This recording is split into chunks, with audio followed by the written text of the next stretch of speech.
कहानी की शुरुआत 5000 साल पहले दिखाते हुए होती है, जहां पर हम एक जालिम राजा को हुकूमत करते हुए देखते हैं। एक वो वक्त था जब ये शहर आज़ाद हुआ करता था, लेकिन अब इस जालिम राजा ने यहाँ के लोगों को अपना ग़ुलाम बना लिया है। ये राजा यहाँ के सभी लोगों से ज़मीन की खुदवाई करवा रहा होता है। असल में इसे एक मटीरियल की तलाश होती है जो इसे जादुई ताकतें दे सकती थी। बेसिकली इस मटीरियल का नाम अटर्नियम है, जिसकी मदद से ये ऐसा ताज बना लेगा जिससे ये सुपर हीरोज वाली पावर पा लेगा। मामूल के मुताबिक मजदूर खुदाई कर रहे होते हैं। इसी दौरान एक मजदूर को वो अटर्नियम पत्थर मिल जाता है, जिसको वो जालिम राजा हासिल कर लेता है और बहुत जल्द वो उस ताज को भी बना लेता है, जिसको पहनने से उसको बहुत सी ताकतें मिलने वाली हैं। इसी बीच हम एक छोटे लड़के को भी देखते हैं जो कि उस जालिम राजा के खिलाफ खड़ा हो जाता है। वो सबको समझाता है कि हमको इसके सामने नहीं झुकना चाहिए, लेकिन जब जालिम राजा को पता चलता है कि ये तो मेरे सामने खड़ा हो गया है, तो वो उसे मारने का हुक्म दे देता है। जैसे ही उसे मारा जा रहा होता है तो वो लड़का अचानक से गायब हो जाता है और ऐसी जगह पर आ जाता है जहाँ पर बहुत से देवता बैठे होते हैं। ये 6 गॉड्स या देवता उसे कहते हैं, तुमने हिम्मत की, हमें बहुत अच्छा लगा। हम तुम्हें ऐसी पावर्स देने जा रहे हैं जिससे तुम लफ्ज शज़ैम बोलोगे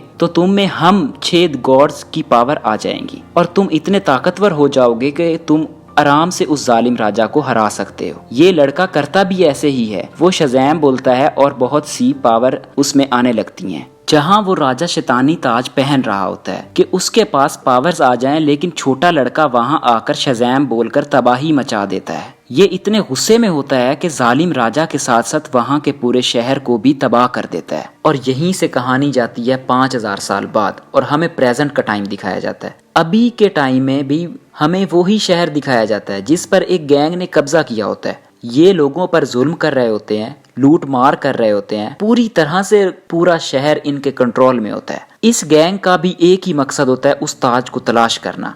राजा खुद तो मारा गया था, पर उसका ताज आज भी इस शहर में कहीं ना कहीं दफन होता है। अब हम एक लड़की को देखते हैं जिसका नाम एड्रियाना होता है। वो भी इस ताज को ढूंढ रही होती है।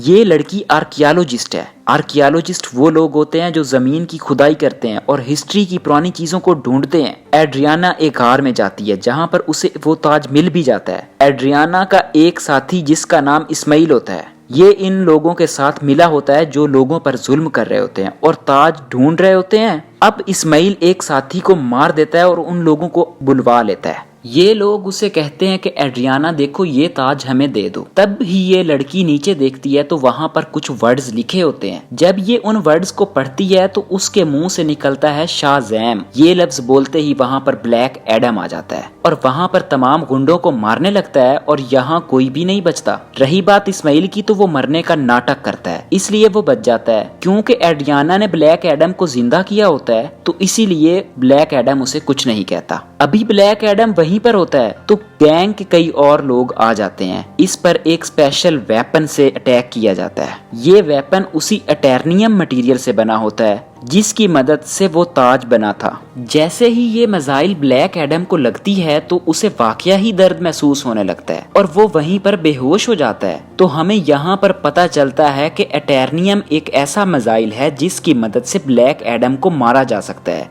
ये देखते हुए एड्रियाना काफी परेशान हो जाती है और वो ब्लैक एडम को अपने घर ले जाती है। जैसे ही ब्लैक एडम को होश आता है तो वो एड्रियाना के बेटे से मिलता है। ये बच्चा ब्लैक एडम से कहता है कि आप 5000 साल से गार के अंदर बंद थे, क्योंकि हमारा शहर गुलामी बसर कर रहा है, वो गैंग हमें जीने नहीं दे रहा, तो आप हमारे लिए एक मसीहा बनकर आए हैं, तो आप ही हमारे शहर को उस गैंग से बचा सकते हो।